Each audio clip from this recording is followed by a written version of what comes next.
પહેલાં તો હું વિસાવદરની જનતાનો અને ગુજરાતની જનતાનો ખૂબ ખૂબ આભાર માનું છું કે એમણે આમ આદમી પાર્ટીના અમારા જે મજબૂત લડાયક ફાઇટર અને પ્રજા માટે સંઘર્ષ માટે નીકળેલા એવા ગોપાલભાઈ ઇટાલિયાને જીત મેળવી છે। હું આમ આદમી પાર્ટીના એક એક સૈનિકને, એક એક યોદ્ધાને, એક એક હોદ્દેદારને અભિનંદન પાઠવું છું કે એમણે ભાજપની સામ દામ દંડ ભેદ પૈસા રૂપિયા આ બધાથી પર રહી અને એની સામે યુદ્ધ લડ્યા છે। આમ આદમી પાર્ટીનો એક એક સૈનિક છેલ્લા કેટલાય સમયથી વિસાવદરની ભૂમિમાં વિસાવદરની જનતા માટે એ લડાઈ લડતા હતા। એટલી હદે ભાજપે તાનાશાહી કરી હતી, એની સામે આ વિસાવદરના ખેડૂતોનો, વિસાવદરના માલધારીઓનો, વિસાવદરના નાગરિકોની જીત છે। 54 લાખ ખેડૂતોની જીત છે, 1 કરોડ અને 20 લાખ શ્રમિકો, મજૂરો અને માલધારીઓની જીત છે। આ જીતે સાબિત કરી બતાવ્યું છે કે જો તમારામાં લડવાની તાકાત હોય, પ્રજા માટે લડવાની તાકાત હોય તો પ્રજા તમારી સાથે રહે છે। તમે જુઓ, વિસાવદરમાં ચૂંટણીમાં ભાજપે તમામ પ્રકારના હાથગંડા અપનાવી લીધા। અમારી પાસે કશું જ નહોતું। અમે સાવ સામાન્ય આમ આદમી, અમે એ નાગરિકો કે જે પ્રજા માટે લડવા નીકળ્યા છીએ। નથી સત્તા અમારી પાસે, નથી સંપત્તિ, નથી કશું જ નહીં, પ્રજા ખુદ લડી રહી હતી। અને અમારી સાથે જો હતું તો પ્રજાનું પ્રેમ હતું। અમારા જે યુવા લડવૈયાઓ બધા યોદ્ધાઓ હતા, મેદાન ઉપર ઉતરતા તો લોકો એમને વધાવતા હતા। આજે આ ગોપાલભાઈ ઇટાલિયાની જીત નથી, 54 લાખ ખેડૂતોની, માલધારીઓની, શ્રમિકોની જીત છે। આજે આમ આદમી પાર્ટીના એક એક સૈનિક જે ભાજપની સામે લડવા માંગે છે એની જીત છે। આ જીત આખા ગુજરાતમાં એક મેસેજ જશે કે ભાજપને કોઈ જો હરાવી શકે એમ હોય। ભાજપે શું અત્યાર સુધી ખેલ કર્યા છે? ભાજપ લોકપ્રિય નથી ગુજરાતમાં, ભાજપને મજબૂત સામે વિકલ્પ નહોતું મળતું। કોંગ્રેસ પક્ષ 30 વર્ષથી હરાવવા માંગે છે પરંતુ ભાજપને હરાવી નથી શકી। એના જેટલા પણ લીડરો હતા એને ભાજપે સામ દામ દંડ ભેદ લઈને પોતાનામાં લઈ લીધા, લગભગ 70 જેટલા લીડરો। છેલ્લે તમે જુઓ, 6 ધારાસભ્યો કોંગ્રેસના, 5 થી 6 ધારાસભ્યો ગયા અને 5 થી 6 ધારાસભ્યોમાં આમ આદમી પાર્ટીએ પણ એમને મદદ કરી, ઉમેદવાર ન ઉભા રાખીને, છતાંય કોંગ્રેસને જીતી ન શકી। ભાજપે આમ આદમી પાર્ટી ઉપર હાથ નાખ્યો હતો। અમારા ઉમેદવારોની સામ દામ દંડ ભેદ કરીને કંઈ મેં સાંભળ્યું હતું કે સીડીઓ પણ બહાર પાડી અને એને ડરાવ્યો, ધમકાવ્યો અને એને રાજીનામું અપાવડાવ્યું હતું। પણ એને એ ખબર નથી આ ગુજરાતનો આમ આદમી છે, આ ગુજરાતના લડવૈયા સંઘર્ષો છીએ। અમે પામવા માટે રાજનીતિમાં નથી આવ્યા અને એટલા માટે એ સીટ પાછી ગુજરાતની જનતાએ પાછી ભાજપની તાનાશાહી સામે લડીને લાવી છે। આ ગુજરાતની જનતા લાવી છે, આમ આદમી લાવ્યો છે। આ બેરોજગારો, ખેડૂતો, વંચિતો, શોષિતો જે અંદરથી ચાહી રહ્યા હતા કે કોક અમારા માટે સંઘર્ષની લડાઈમાં આવે, અને એટલા માટે ગુજરાતમાં એક મેસેજ ગયો છે। કોંગ્રેસે ઉમેદવાર પણ ઊભો રાખ્યો ભાજપના કહેવાથી, મેં સાંભળ્યું હતું, એની ડિપોઝિટ પણ રહી નથી, આપ જાણી શકો છો। અને એટલા માટે આખા ગુજરાતમાં મેસેજ ગયો છે। કોંગ્રેસના નીચેના કાર્યકર્તાઓ છે, બિચારા ખૂબ સારા છે, ખૂબ મહેનત કરે છે। 30 વર્ષથી એને એમ કે અમે ભાજપને હરાવી લેશું, હરાવી લેશું, હરાવી લેશું, પણ ઉપરના નેતાઓ ખબર નહીં શું ધંધાદારી બની ગયા છે કે સેટિંગબાજ થઈ ગયા છે કે ઠેકડા મારીને કા ભાજપમાં જાય ને કા ભાજપ માટે કામ કરે, જેમ રાહુલ ગાંધીએ કીધું। અને એટલા માટે આમ આદમી પાર્ટી ઉપર આખા ગુજરાતની ઉમ્મીદ હતી અને અમે ઉમ્મીદ ઉપર ખરા ઉતર્યા છે। અમે કશું જ નથી કર્યું। ચૂંટણી જનતા લડી છે ને ચૂંટણી જનતા જીતી છે। અમે બસ એના સંઘર્ષના સાથી બનીને ઊભા રહ્યા છીએ। ગોપાલ ઇટાલિયા હોય, અમારા તમામ લીડરો હોય, બસ લડવા માટે અમે આવ્યા છીએ। મને અફસોસ ત્યારે થયો તો 2022માં કેટલીક જગ્યાએ મજાક ઉડાડતા હતા ભાજપના લોકો કે તમે ખેડૂત કરો છો, તમે ગરીબો શ્રમિકોની વાત કરો છો, અમે આ રહ્યા ઉદ્યોગપતિથી સાથે ચાલીને પૈસાથી ખરીદી લઈએ છીએ। એને આજે લપડાક થઈ છે। રૂપિયાથી તમે ઉમેદવારો ખરીદી શકશો, પ્રજાને ખરીદી નથી શકાતી। આજે વિસાવદરની જનતાએ મેસેજ આપ્યો છે કે આ ગુજરાતમાં હવે આમ આદમીની જીત થશે અને આનાથી આખા ગુજરાતમાં પણ એ મેસેજ ગયો છે। એટલે કોંગ્રેસના અદના કાર્યકર્તાઓ છે જે ભાજપને હરાવવા માંગે છે, એમને મારી વિનંતી છે કે છોડો કોંગ્રેસ, તમારા લીડરો ઉપર વિશ્વાસ કરવાની જરૂર નથી। કાં તો એ ઠેકડા મારી જશે અને કાં તો એ તમારા સોદાઓ કરશે, પણ તમારે જો ભાજપને હરાવવી હોય તો એક જ પાર્ટી ગુજરાતમાં છે, એ આમ આદમી પાર્ટી છે. અને આમ આદમી પાર્ટી લડાવી શકે છે અને લડી શકે છે.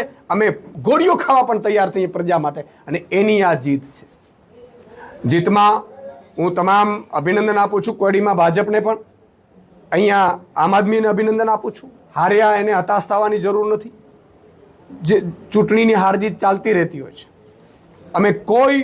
મેં કાર્યકર્તાઓને પણ કહું છું, કોઈ ઉન્માદમાં એવો કોઈ મેસેજ નહીં નાખે કે જેથી કરીને કોઈની લાગણીને ઠેસ પહોંચે.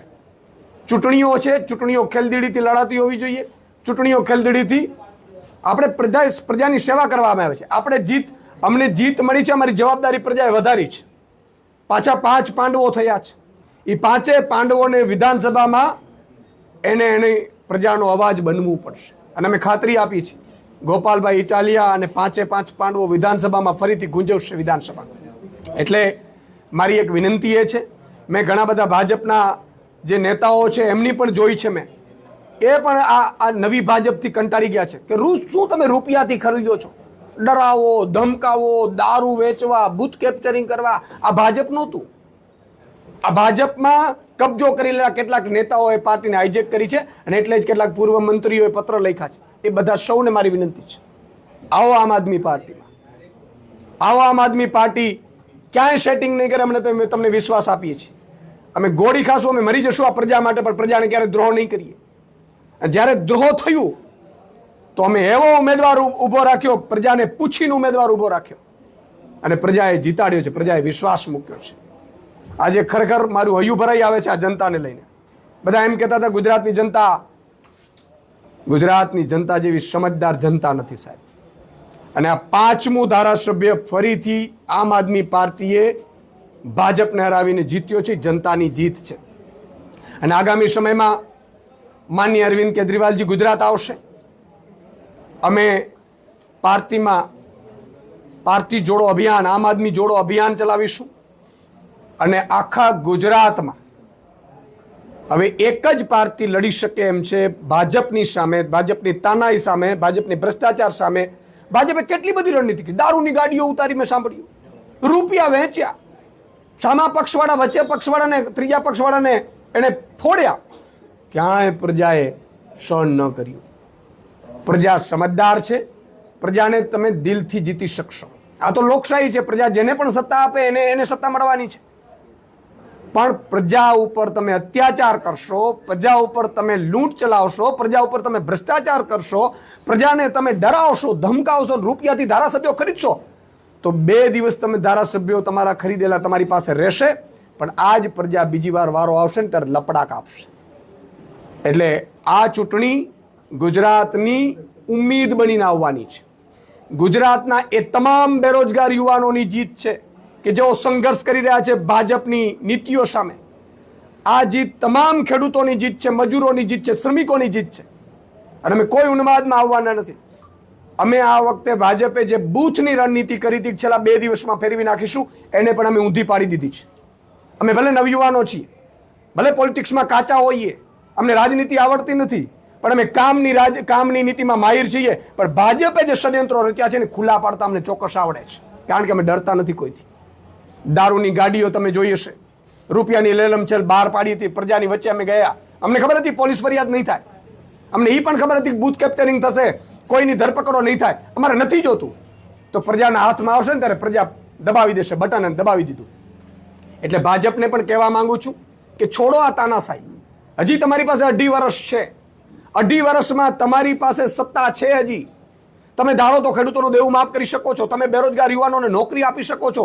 તમે ગરીબો, વંચિતો, શોષિતોને ભ્રષ્ટાચાર કરે છે ભાજપના મંત્રીઓ, એને તમે જેલમાં નાખી શકો છો. હજી તમારી પાસે તક છે.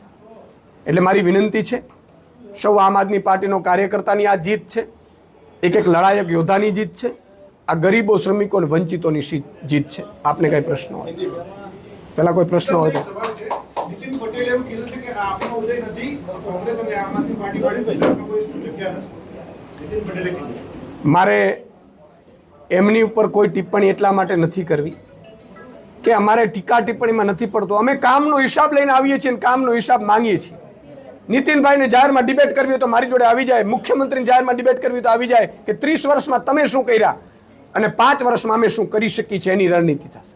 હવે ગુજરાતની પ્રજા લડવાની છે. આમ આદમી તો અમે ઊભા રહેવાના છે પ્રજા સાથે. હવે લડાઈ છે એ જનતા લડવાની છે ગુજરાતની. આ નેતાઓ તો ટીકા ટિપ્પણીઓ કરશે ને વયા જશે. કોઈને પોતાની સીટની ટિકિટ જોતી હશે, કોઈને ફ્યુચર દેખાતું નહીં હોય, કોઈને રાજ્યપાલનું પદ જોતું હશે, એટલે ટીકા ટિપ્પણીઓ પ્રજાને દ્રોહ કરીને પણ પોતાની સત્તાને ગમશે, ચાપલુસિયા કરશે. પણ મારી વિનંતી છે કે 30 વર્ષમાં ભાજપે કશું કર્યું નથી.